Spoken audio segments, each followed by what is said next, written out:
Sir, स्वारगेटमधील आरोपीला अखेर मध्यरात्री अटक झालेली आहे, काय सांगाल? आरोपीला अटक झालेली आहे. तो लपून बसला होता. त्याला वेगवेगळ्या टेक्नॉलॉजीचा उपयोग करून पोलिसांनी शोधून काढलेला आहे आणि लवकरच ही जी संपूर्ण घटना आहे या घटनेचा जो काही पर्दाफाश आहे तो लवकरच होईल. त्या संदर्भात आज काही माहिती पोलीस कमिशनरांनी दिली आहे. काही माहिती या स्टेजला देणं हे योग्य नाहीये. ती योग्य स्टेजला आल्यानंतर आपल्यापर्यंत पोहोचेल.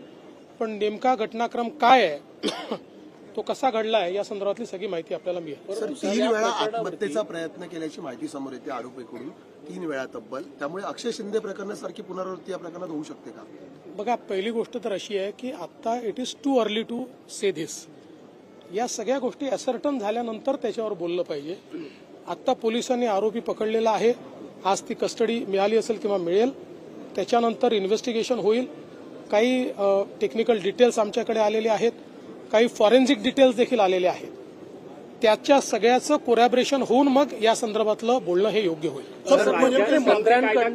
मंत्र्यांकडनं कुठेतरी याबद्दलची विधानं येत आहेत ती आक्षेपार्ह मानली जात आहेत. संजय सावकर असं म्हणतात की ही घटना केवळ पुण्यातच नाही घडली तर देशभरात घटना घडतात.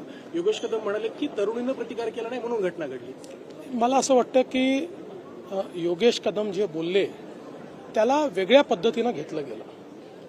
योगेश कदम जे बोलण्याचा प्रयत्न करत होते त्यात माझा स्वतःचा असा समज आहे की ते सांगण्याचा प्रयत्न करत होते की हा क्राऊडेड एरिया आहे, लोक होते, ही बस काही आतमध्ये नव्हती, ही बाहेरच होती, पण लोकांना प्रतिकार होताना त्या ठिकाणी लक्षात आला नाही असं सांगण्याचा त्यांचा प्रयत्न होता. तथापि ते नवीन आहेत, यंग मिनिस्टर आहेत, काही करण्याचा प्रयत्न करतात. त्यामुळे